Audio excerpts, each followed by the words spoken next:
Sup, nerds and nerdettes and wee little nerdlings all.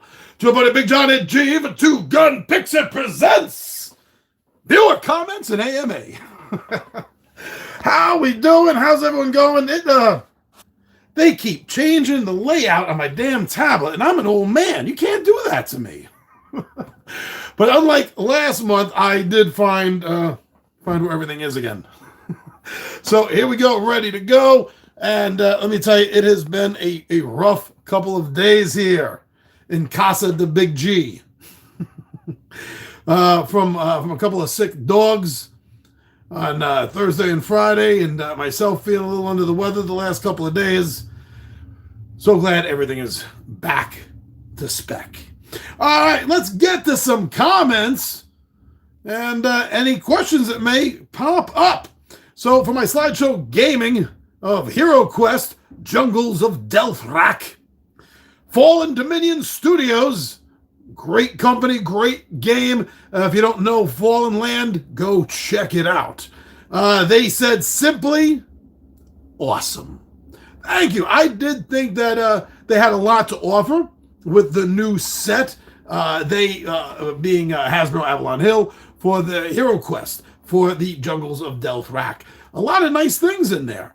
I try to play as much as I can, at least once a week, and there's still so many games. I have no idea when the hell I'm going to get to Jungles of Delthrak. But it does look awesome, doesn't it, Fallen Dominion Studios? Now, two comments here for Tales from the Table. Werewolf the Apocalypse, Part 0, Sept of the Green, the Right, or the Pack. There's the Pack. We have EV345, EVVEE345. Glad to meet the Pack. You have some very difficult character combos. Right? It's a Silent Strider. The Get Oran, yeah, there was a Get Oran in there, and the Shadow Lord Philodox. But it sounds like everyone did their research and built some interesting characters. I hope you will consider sharing some after-session campaign diaries. Well, that's exactly what Tales from the Table is all about here, Evie. It drops down twice a month right now, usually the second and the third and the fourth Thursday of every month. There's another Tales from the Table. And we are about 10 months ahead of schedule with all the recording. And that's mainly because one episode takes up two. You know, I do the third week for Tales from the Table is the behind the screen, where I'm showing you all my table builds, what I'm using to build them, talking about the upcoming adventure, if it's a module, changes that I've made to it, if it's my own adventure, you know, what's going on.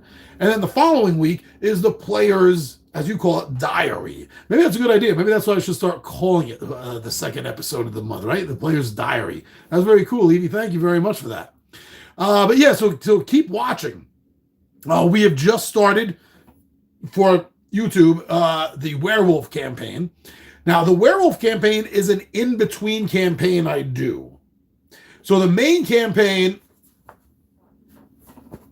I run as Dungeons and Dragons. And after we do, we finish a chunk of something. We finish one finished run of whatever the current quest is, campaign, story, right? When we finish that, I do a little palate cleanser with another RPG for, usually 3 or 4 sessions. And then we get back to Dungeons and Dragons. And that's exactly what Werewolf the Apocalypse is here for us right now. This is an in-between campaign game.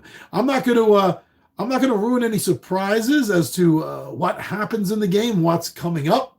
I really want you all to watch. But we did do what we did, and then we moved back to Dungeons and Dragons. And right now we are currently doing a little palette cleanser with the Star Wars D20. I'm just showing this off because I just got Ron's new soldier piece. Very cool. So we're doing that we just did a first session, and there's going to be 3 more parts to that, and then we're going to get back to D&D. What we're going to do after that, I'm not sure. It depends on the players. Maybe they want to go back to Star Wars for a few runs before back to our big D&D campaign. Maybe Werewolf. Maybe another game. I have something I want to do that's sci-fi and not Star Wars. You see, I have, and I've had for a long time, look at my age, the old TSR Star Frontiers box set game. And I also have D20 Modern that Wizards of the Coast came out with in like 2002 or something like that. And it's a good system. And it says my players know the D20 rules. They're used to the D20 rules between D20 Star Wars and D20 D&D. I want to use that. I want to update the Volturnus trilogy into a D20 Modern future setting game. And that's what I'd like to do, maybe for a future palate cleanser down the road. But it looks like I've got enough new players now with open interests that there's going to be maybe starting in a couple of months, I'm thinking April or May, you might start seeing every Thursday, except for the fifth Thursday. That's always going to be Big Johnny G's 5 favorite. But yeah, the first, second, third, and fourth, most months. I think there's only 4 months that has a fifth, like Thursday in it. But yeah, regularly, what we're going to be doing is we're going to be starting a Mutants and Masterminds 2nd edition superhero RPG D20 game. Again, D20 rules, more or less. There's more tweaks in this system than other D20 systems I find. But still, my players will be familiar enough with the rules. The system is in honor of like Marvel and DC throughout the years. So my players are all very familiar with the campaign setting without even knowing the campaign setting yet. So yeah, look for that in about April, May. There may end up being 4 episodes of Tales from the Table, bouncing between 2 different game systems every month. Now, also for Werewolf the Apocalypse, Fallen Dominion Studios again. All right, John here, hilarious intro, love it, great minis and setup too. And I take that as a good compliment because we are Facebook friends. We follow each other on Facebook. And John Longren, I have seen, liked, and commented some of your amazing builds in the systems that you DM, GM, and run from your own home with your family and friends. So I think that is a good compliment coming from you or anyone that has an amazing visual setup like you do. So thank you. Gaming Radar, I did for a game called Bard Sung. Silver Fear said just 4 days ago, I ordered Bard Sung from Game Nerds dead of day in October, and we'll be receiving it next week. It looks great, especially for the price I paid. Playthroughs on YouTube are good, and it seems reviews are generally mixed, but I think it could definitely be a great entry into the dungeon crawler genre. I'm biased, as this is my entry into it. That's fine. We all have friendly biases, and there's nothing wrong with a friendly bias like that. But yeah, great news. Come back after you start playing it. Please, Silver Fear, come back and leave us a message and let me know what you thought of your actual run and playthrough of it. That'd be great, man. A game looks awesome to me. I do. I want to move it from my gaming radar to my shelf. Midday Monologue, starting a Werewolf Apocalypse campaign, part 2 of 2. Evie again. Thank you very much, Evie345. Your players hopefully feel blessed at Your players hopefully feel blessed at just how much work you put into these displays. This is some crazy amount of work to get pre-painted minis and standees. Looking forward to hearing more about the game and the table. Thank you so much, Evie. I don't want to give away too much because we do have several episodes of this coming up. So I don't want to spoil anything. I hate being spoiled. Unless I'm actively looking for a spoil, I don't want to be spoiled. And you do not come across like you are looking for a spoil, my dear, my friend. I don't know, guy, girl, whatever. I'm sorry. I mean, no offense. But Evie, please, come on, please enjoy what's coming down the pipe. I'm not giving anything away. I want your genuine emotional reaction to everything as it goes on during the game. But thank you so much for being a new follower, maybe a subscriber. I hope I keep impressing you.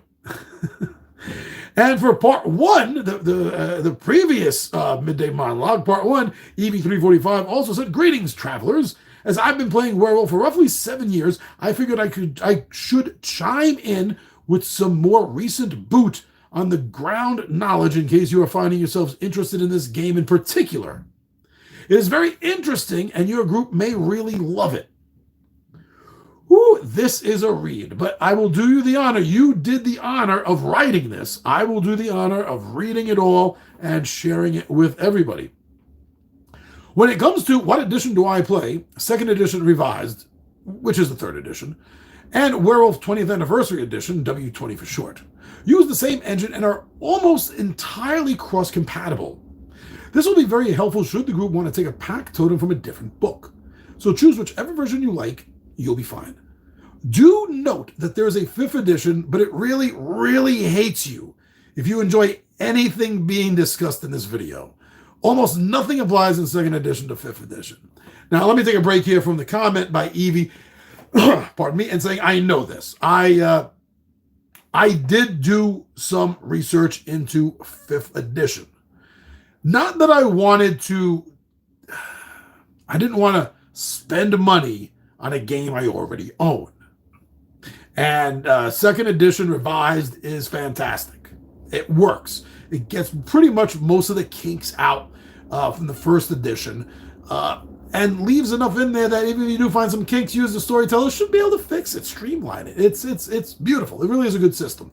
But I looked into 5e to look about incompatibility, and oh my God, yeah, there is nothing compatible with that game to generally 2nd edition revised, but specifically, what I'm doing, what I'm running, which is closer to 2nd edition raw, rules as written, at least with the background stuff and the changing breed and everything, and their interaction with the vampires of Vampire the Masquerade, especially in New York City.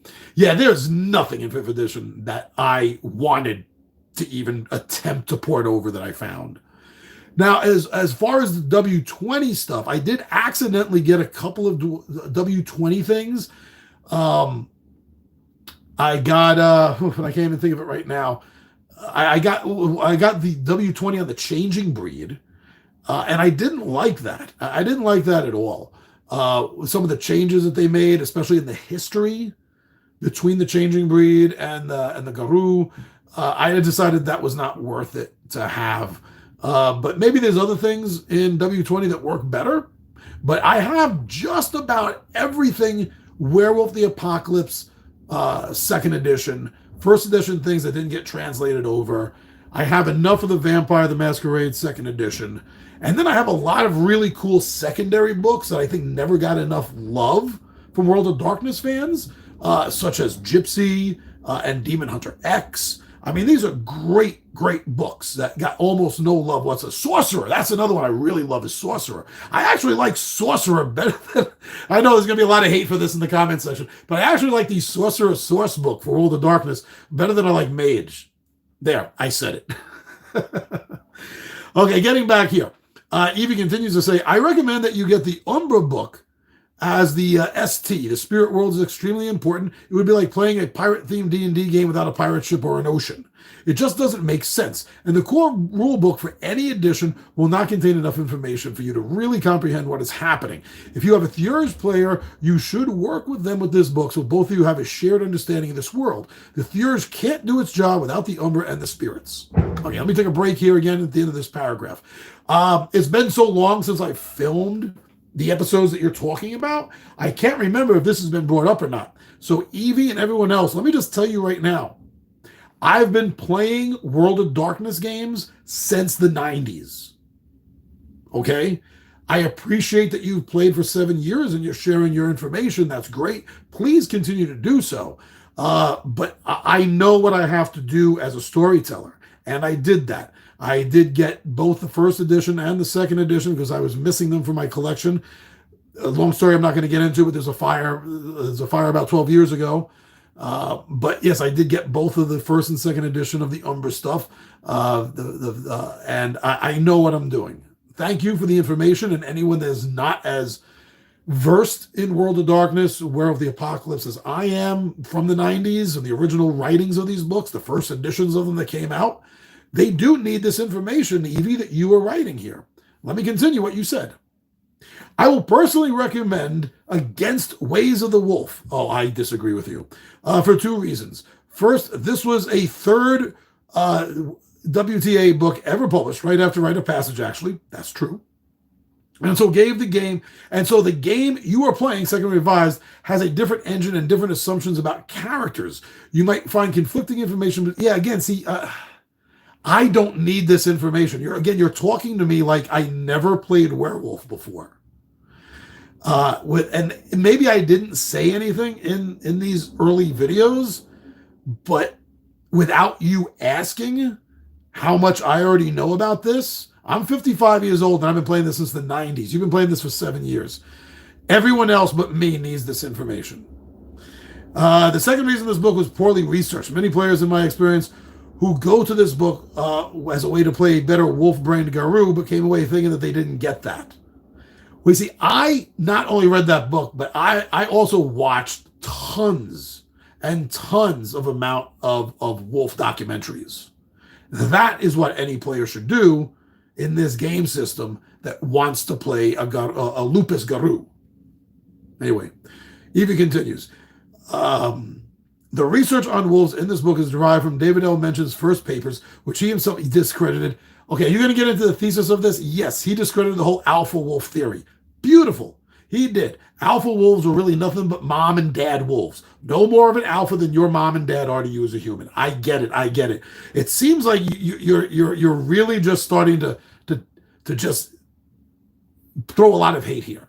So I'm actually gonna stop your train of thought by one thing that you cannot argue with me. This is not the real world. Okay? This is a fantasy world, dumb. Okay, it is, which is why they get away with books like Gypsy. And it even says right in it, this is not the real world, dummy. Do not accept this book as real world research. And it really sounds to me, the more and the more that I read here, Evie, that you are taking all of these books, especially Ways of the Wolf, as if it is real world information. You can't go to college and write a thesis paper on wolves that you're going to base on Ways of the Wolf, because it is not real world. In the world of darkness, I guarantee you 100%, the way wolves are written in the books, in the core book, in the source books that came down the line after that, that is really how wolves in this fantasy world, that's the way they think, that's the way they act. And you have to get over that. You have to take a step back and say, this is not the real fucking world. There are no fucking werewolves in this world. The wolves werewolves come from are fantasy in this fantasy world. My God, Evie. Actually, I'm not even going to read the rest of this. If anyone wants to, they can. Because you are getting off on real world fucking tangents. And there's one thing I cannot fucking abide is when idiots start forcing real world facts into a fantasy realm. Moron. Oh, and if this cost me your subscription, this is a for fun site. I don't care. Oh yeah, and the AI actually suggests that I answer, wow, that's awesome information. I'm sure this will help other players looking to start a werewolf. No, would you just, I really hate the AI giving me options of what it thinks I would say. No, this is horrible information for anyone that wants to play a fantasy game. What Evie is saying is absolutely opposite of what a fantasy game is. And in the world of darkness, the way the wolves act is the way the wolves are written, because it is a fantasy game made up by a person, Mark Ryan Hagan. This is his world, not yours. So play in it or leave. All right, enough of that. Werewolf the Apocalypse, the pack. Evie, again, let's see if this is any smarter or better. What a cool hobby channel you have here. I agree that Werewolf can pull something special from a player. It should be mentioned that because dealing with spirits in the Umbra is so core to the game that no other game on the market has ever come close to exploring spirituality as a core concept. Subscribing so I can see more of your game sounds like it's going to be a great ride for the players and us viewers. Well, we'll see how much longer you're subscribed after you've heard my true feelings about what you had to say about the one and only way players should play wolves. It was nice having you while we had you. All right, let's get on to some better comments.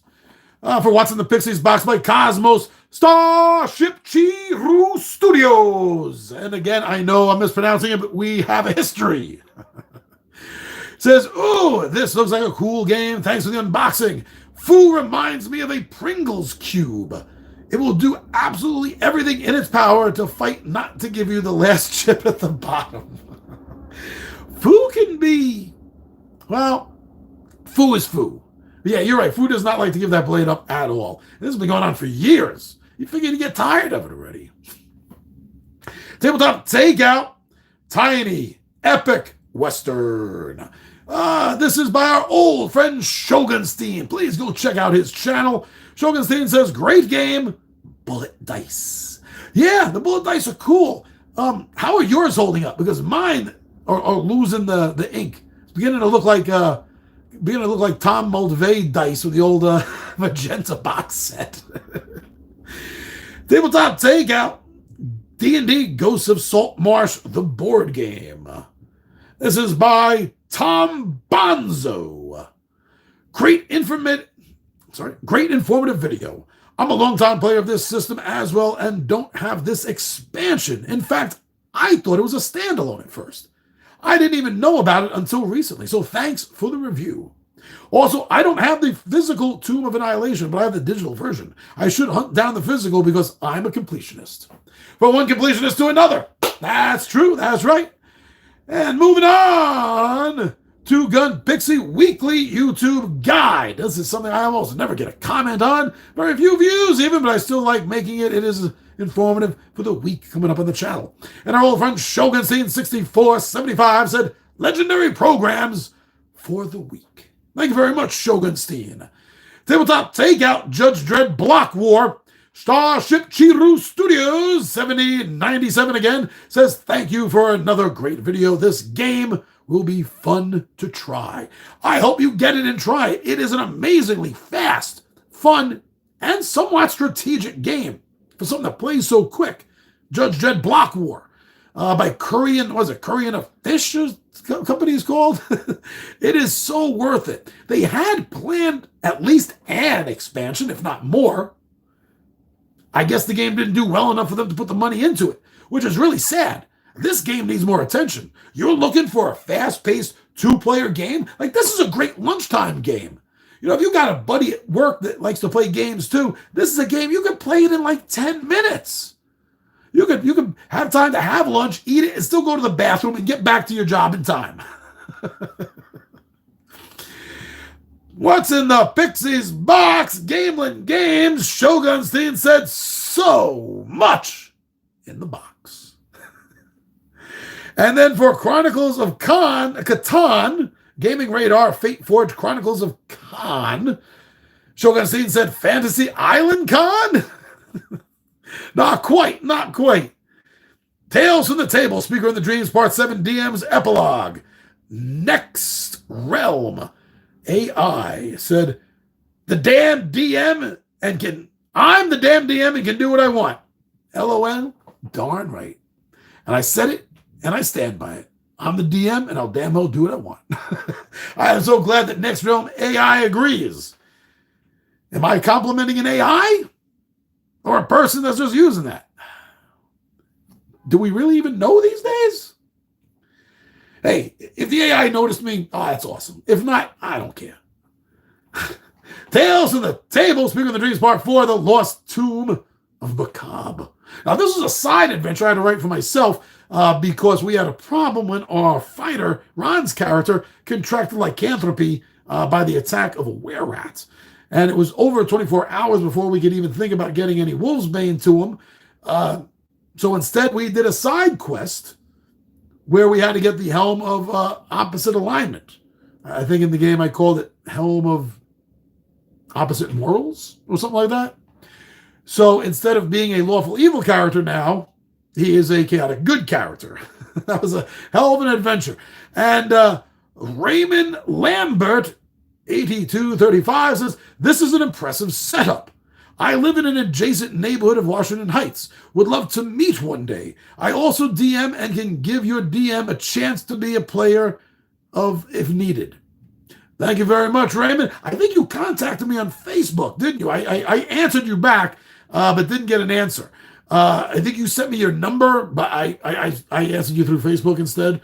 I don't want to be a player, Raymond. Thank you for the option. I don't want to. I'm a life DM.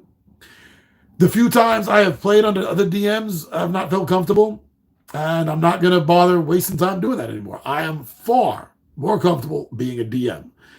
And as long as you're not a rules lawyer, or as Gygax said in the original DM's guide, a barracks room lawyer, that's cool. There's room at the table. We can have fun together. The only players I've ever really thrown out of my game, with one exception, has been rule lawyers. We're here to have fun. You know, you want to mention that a rule was missed or changed or altered or whatever. That's fine. Bring it up at the table. Bring it up at the table. But I'm the DM. Okay, just like I said, I'm the DM and I can do whatever I want. So if I disagree with you, you have to deal with it as a player. The more time you spend arguing with me, the less fun everyone is having. And if people aren't having fun at my table, that's my fault. And that would be my fault for letting you, the rules lawyer, run the goddamn time. But anyway, I don't know if you are, Raymond. I'm just pointing that out. I don't like rule lawyers at my table. They don't last here more than 1 or 2 sessions. But yes, Washington Heights. If you're watching this, Raymond, go back to your Facebook. You sent me a Facebook message. I answered you. Yes, you did send me your number. But until we know each other, I just figured it'd be better to just answer you through Facebook. But yeah, very cool, Raymond. Very cool. Gaming Radar, UFO Wave. And Shogunstein, that is one of the reasons why I put that up, actually. Shogunstein said very topical. And I know, like myself, Shogunstein, you are interested in the current UFO topic that's been going around this country. Well, let's face it, since the New York Times article in 2017, but over the last year has really, actually 2 years, has really ramped up, especially with the open congressional hearings. I'm not here on this channel to talk about that. I do follow it. I do follow the UFO stuff, the drone stuff. But no, I don't really talk about it much because that's not the channel. This is not the channel for it. But when a game comes around, like UFO Wave, that gives me a little bit of an opportunity to kind of mix a couple of my interests. So very topical. I'm glad you got that, Shogunstein. 2 comments by Starship Chiru Studios 7097 for Tabletop Takeout Sojourn, A Journey Through Time. Now, this is a game I got years ago on Kickstarter. Maybe I should have got 2 copies, because then you can play 2 players, but I never did. If the publisher ever wants to send me one, that's fine, but I don't go out of my way to ask for things for free. But Starship Chiru Studio says, addendum. I went ahead, or maybe let me do it in order, sorry. First he said, sounds like a cool game. It looks like a mix of Doctor Who and Quantum Leap. Yeah, you could call it that. More Quantum Leap than Doctor Who, but anything that travels through time is Doctor Who-ish. For the last, 56, 57 years? God, is it almost 60 already? But yes, but a lot more Quantum Leap-like, without jumping into bodies. Yeah, so that's a good analogy you have. And then Starship Chief Studio says, addendum, I went ahead and bought the game online as a Christmas present for myself. I guess that I can get a few games in before my wife kills me after seeing the credit card. What did they charge you for it? Oh my God. I mean, I got it on, I would have to go back because this was like 4 or 5 years ago I got it. But I couldn't have been more than like $25 is my guess. I wouldn't pay more than $25 for this game. My God, how much did they charge you?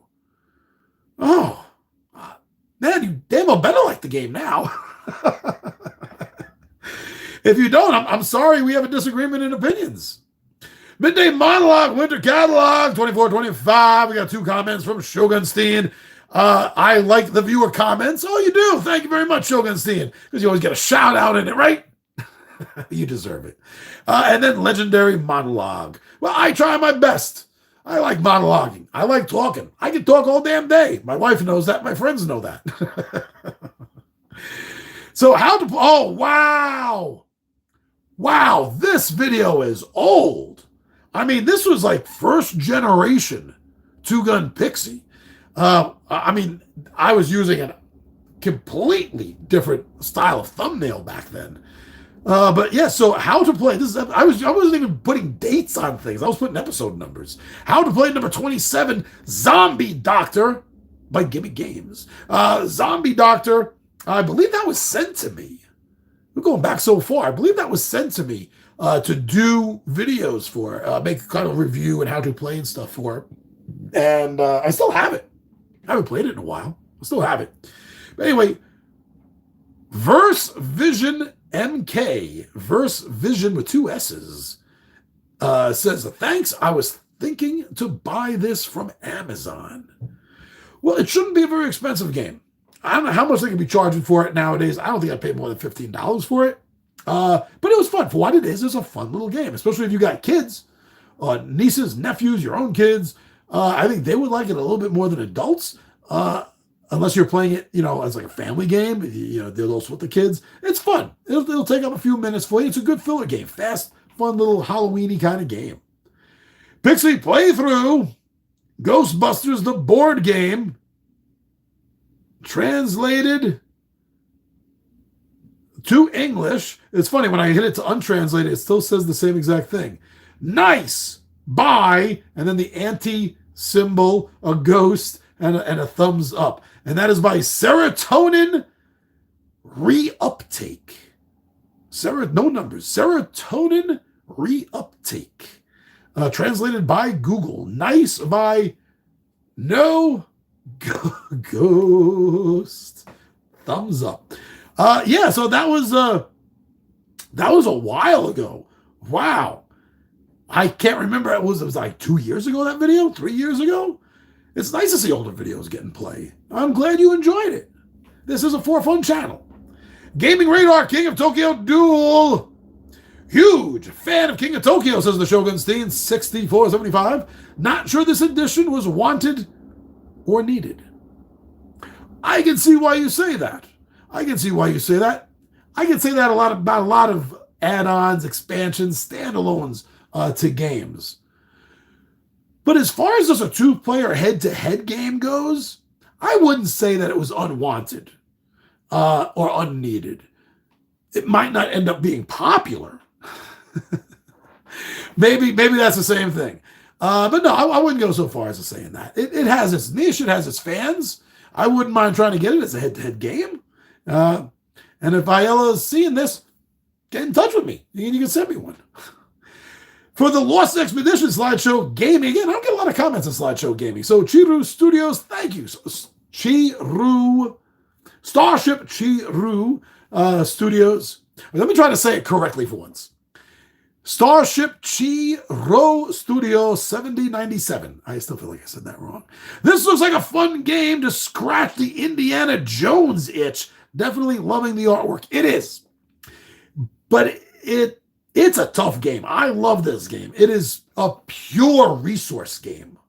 Everything about the game, everything you're doing is spending or trying to regain resources. Because each of the 3 characters is themselves a resource. But they only have so much. Wow. So, doing the math and trying to figure out in your head, which of the paths to go. Because some of them allow you to skip other paths. Some of them you're going to get stuff for, but they're going to be damaging if you do them. It's a balance. It's a tough balance. I've probably lost more games than I've won. I think I've lost more games of their Judge Dredd version, Scorched Earth. Oh, not Scorched Earth. There's a Judge Dredd version. I think I've lost even more games than that. But yeah, it is a fantastic Lost Expedition. They have one expansion. The Conquistadors, the Fountain of Youth, which adds a little bit of mysticism to it, not much, but that's a really good add-on to it. Starship also made a comment for Gaming Radar Lords of Ragnarok. And I said the figures look awesome. It's by Cool Mini or not. The one day their minis start looking shitty is the day we're going to have to force them to change their name, right? The company name. It's a really fun game. It is a drastic game of pure desolation, destruction. It's Ragnarok. What do you expect? But it's fun as all hell, and those minis really help bring it to life. Starship also gave us a comment for Gaming Radar of Paper Apps Galaxy. Thanks for this awesome idea. We need more lightweight, quick playing, portable games in our lives. Also, thank you for the nice Christmas music in each video intro during the season. I'm starting to listen to the intros only. Well, hey, I'd like you to watch the whole damn video. But you're watching the intros, that's cool enough, man. I'm enjoying the fact that you like the Christmas music. Although I am not these days, I'm more of an agnostic than anything else. I was raised as Roman Catholic, so the Christmas music is ingrained in me. I grew up with good Christmases as a kid, so the music harkens back to good times to me. So thank you for appreciating it as well. And I guarantee you that whenever there is going to be a Christmas Gaming Radar and Two Gun Pixie, you will always be able to appreciate some Christmas music. Gaming Radar, Hadrian's Wall. We have 2 comments from the Shogun Stein, 6475. Amazing flip and right game at any player count. Deep and heavy game requires multiple plays to see all of its offerings, and that the many different play ways that you can play and try to win this. Yeah, I'm all about, the sandboxiness of multiple ways to win a game, multiple ways to have victory points. That always opens up the strategies of games so much, and always makes it more fun for me. Then Shogun Stein also did add in, and he does this regularly on his channel.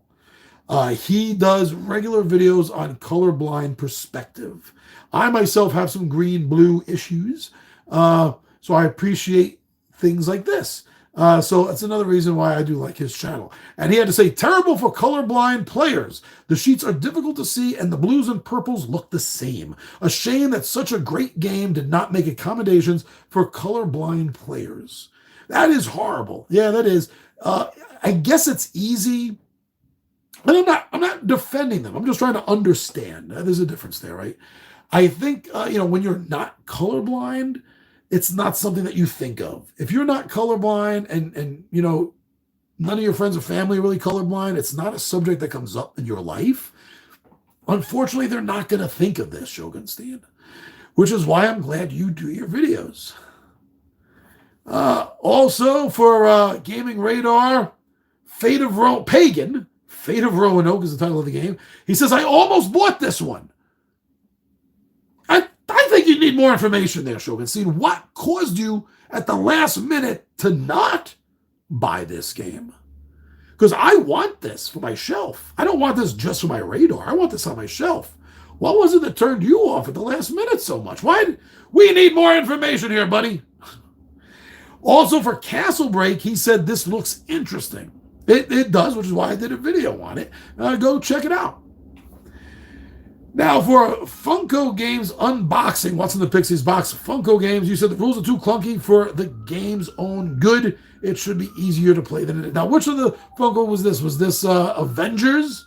I think this was December. This is probably the Avengers. Because I had the Jaws. I already did that. The Universal Monsters I did for Halloween. So, yes, this must be the Funko Avengers. Which you can kind of see right here. And the Thanos expansion for it. I said the Thanos expansion for it. I know I was away from the mic. I didn't find the previous games to have very clunky rules or anything. Maybe the rule books could have been written a little bit better, but I didn't find them to be bad. Is there a difference in this? Have you played the others? Oh, well, I'm going to find out because I want to play that Avengers game soon. Gaming Radar Mantis Falls. Now, this is another one I want off the radar and onto the shelf. Starship Chiru Studios 7097 said, thank you for this video. It is unusual for a mob game to be set in a small town. Yes, it is. Most of the time, this genre of games are set in big cities like Chicago or New York. I like the whole concept of this: the small town, the woods, trying to escape. Is somebody with you? An inside man that's gonna unalive you. And can I take a moment and just say how stupid it is that YouTube allows us to say unalive, but they don't allow us to say MURDER or KILL without us getting strikes and comments and stuff? It means the same damn thing. Anytime me or another YouTuber says unalive, you all know what it means. So silly, so stupid. Anyway, yeah, you don't know if you're going to get unalived or not. All right. Gaming Radar, Escape from New York. Speaking of big cities, Escape from New York, the board game. Chiru Studio says, this looks fun. It would be fun to quote all of the cheesy lines from this movie while playing it. My favorite line from that movie.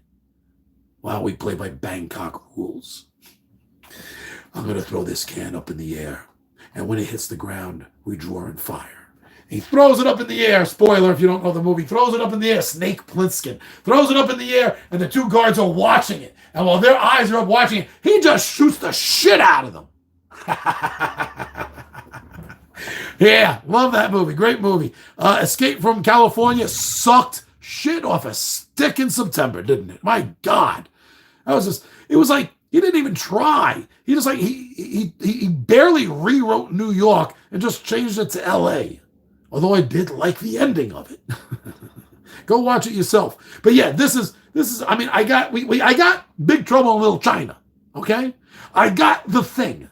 Okay. I got to get this game as part of my collection, my Kurt Russell board game collection.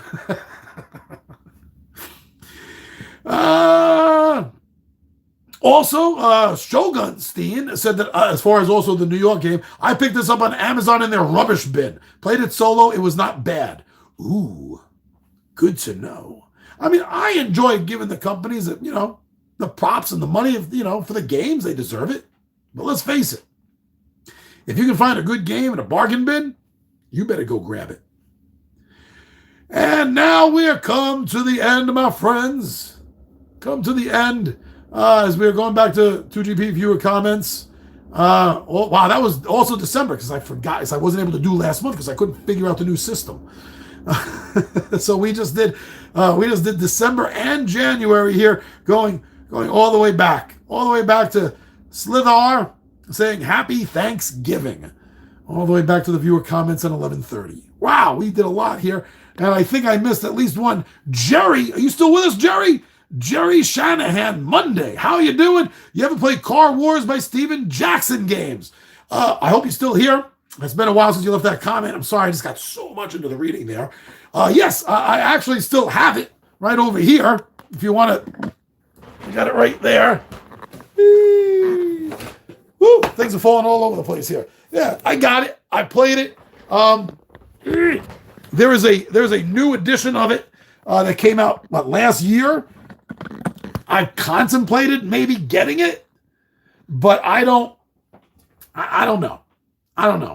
I'll look more into it, see if it's worth it. But yeah, I've played it. It was a good game. It was never enough to tear me and any of my players away for any length of time. It was a foray here and there, a fun little offset. But, anything that has a Mad Max feel to it isn't all that bad. Jerry said he had dinner. Very good. I'm glad you had some dinner in you. I had some before I started this. But yeah, so I have enjoyed Car Wars. And I don't know, maybe I'll get, was it 5th edition or 6th, whatever the new one is? They did a Kickstarter for it, I want to say a year ago. Maybe 2 at the most, but it couldn't have been more than 2 years ago. So it must be on the market by now. I'll take a look. But I also remember it being expensive. I remember it being like a cube of a box. A cube of a box, man. With a lot of accessories. I think the Kickstarter, had like multiple add-ons and expansions that you were able to get all at once. And being a completionist that I am, that's another reason why I'm not sure if I'm going to get it. That sounds like something I'm going to have to bank a little money away for and then decide that's the one I'm spending it all on. And that means I'm going to have to watch some playthroughs. Don't listen to Floating Heads Don't listen to disembodied voices here on YouTube channels that are telling you what game is good. That's just their own personal opinion. You should just watch playthroughs. That's always the best way to find out if you or your friends are going to enjoy a game. So yeah, maybe I should watch some playthroughs of the new edition, see what it looks like, see how it plays, get an idea of how it feels that way, and that will let me know if it's something to save up for, because that is a big commitment. It really is. You know, if you don't want to half-ass it, and I really don't want to half-ass anything. Nothing that I'm interested in anyway. So I hope that answers your question about Car Wars, Steve Jackson. There wasn't a lot of Steve Jackson games I played. He did a GURPS, the General Universal Role-Playing System. And I tried getting into some of that, the GURPS Supers, the GURPS with the Spies or something like that. I thought mixed well with the Supers, actually. But it was always came back to like, why, you know, I'm going back to like the 80s here, right? And it always came back to me and my buddies, like, why are we going to play this when we could just play TSR's Marvel superhero game? Or another one of our favorites was by Fantasy Games Unlimited, which was Villains Vigilantes second edition. So yeah, it always came down to another version of what Steve Jackson printed that we were playing. I don't know what that says about what we thought about his company, because I have no problems with him or his company, what he puts out. I think he puts out some good stuff. It just never appealed to me and my buddies as much as some of the TSR or Fantasy Games Unlimited stuff. That's all. But yeah, have you played the new edition? If so, drop a comment here or later or whatever, and let me know, because I gotta go check out some of those playthrough videos. I mean, not right now, but I'll be checking out some of those. But yeah, so unless there's anything else, whoo! I went off on a rant there. Well, I went off on a rant on that werewolf one, didn't I? But anyway, unless there's anything else, no, I played it long ago. Oh yeah, okay. So it's also you and me in the same boat. You played it years ago, and you're reliving those memories or those thoughts, rethinking those memories. But yeah, it's I would be highly more interested, and I think this is what made the Kickstarter expensive. If instead of just the little cardboard tokens of the cars and the vehicles, I want to see the miniatures. I'm not here to get into an argument over plastics in the environment. Okay, I mean, trees are just about as endangered. We keep coming out with cardboard stuff anyway. So it's a you know, half six of one, half a dozen of another, right? But I want to see something. And for this, I would rather see actual miniatures than standees. It just seems more fitting for a vehicle, right? That you want to see it as a full vehicle. I mean, they're doing some really nice standees now. I really enjoy the standees that are coming out. Like Fundamental Games does a lot of standee work that's clear plastic. And I like the fact that it's clear plastic behind the painted person or whatever, monster, whatever it's representing. It just looks better to me. But I don't think it would work for Car Wars. I want to see the miniatures. I want to see the vehicles. And of course, if you're going to do that, you're going to want the miniatures to be upgradable. You know, there was some miniatures that Tiny Epic Games was playing with a few years back with a couple of their expansions called Item Meeples, where they had little holes in the hands and the head and the back, so you could place little items on them. If you got a staff, you could put a staff in their hands. If you got a cape, you could put a cape on the back. I mean, one was a dragon attached to the back, but sat on the shoulder. It's all really cool. You would need to do things like that to really get my attention for a Car Wars game right now. Is you're going to have miniature cars, motorcycles, trucks, tractor trailers, helicopters, whatever. And then they're going to have to be the equivalent of item meeples. You're going to have to be able to put little gunneries on them, little missile racks on them, and things like that. Then you're really going to get my attention. Now you're talking about something that I can see myself planning on a big buy down the road. You know, give myself some buffer time to collect a little bit of money. Magnets, yeah, that's a good use too, Jerry. That's a good use too. I can definitely see that, the magnet use for it. If you don't want to see the unkindly holes in the vehicles and the miniatures, yeah. They should also come out with mini miniatures of the drivers. I think, you know, if anything happens to the car and you're out on the field, on the track, on the road, or whatever, I want to see a dude getting run over. You do too. We all do. Very, very, Grindhouse film style there, right? A Malachi Crunch, if you know what I mean. Old Happy Days reference. Showing my age with Happy Days. Yeah, I would like to see little tiny little representations, little minis. To put the little people out. You don't gotta put attachments on them. That's fine. Maybe different colors or something. I don't care. But yeah, put them out in the field. That'd be fun. Watching them get mowed down. What about Death Race 2000 here? Fun. So yeah, that's what I would like to see. And maybe that's what they did. I vaguely looked at the Kickstarter when it first came out, but I saw the price and I didn't look at it again because I didn't want to get mesmerized by it and get sucked in. That's what happened to me with a few games, such as Marvel Zombies. I don't regret that for Marvel Zombies. I don't. So yeah, those are my thoughts on Car Wars. I would definitely love to see it updated the way I think it should be. Maybe it was. And maybe I'll go check out a playthrough of the new edition and see exactly what I missed out on. Great. Something else I need is more FOMO over shit. All right. So this has been almost a good hour, 50 minutes, right? Anything else? Otherwise, I think I'm good to go. Leave some comments. We do videos here every single day of the week. And we do lives whenever we can. I'm sorry I did not do live playthroughs this weekend. I was just so under the weather that was not going to be happening. But yeah, this Friday and this Friday is going to be interesting. I'm going to play a small game because I have the big table build for the Star Wars RPG. So I'm going to have to use my little half table. But anyway, Friday nights are supposed to be small games anyway. Anyway, so come by and check those out. I usually run them about 8 or 9 o'clock, usually 9 o'clock Eastern Standard Time. Have a little bit of fun. Anyway, thank you for checking me out. James, thank you. I'm sorry, Jerry. What did I say James for? Jerry Shanahan. My apologies for messing up the name. Anyway, Jerry, thank you for commenting. Thank you for sticking around with us this whole time. And anyone else that's later checking out the video and making comments, thank you very much. I'm your buddy Big Johnny G for Two Gun Bixer presents Legendary Gaming, and I am out of here.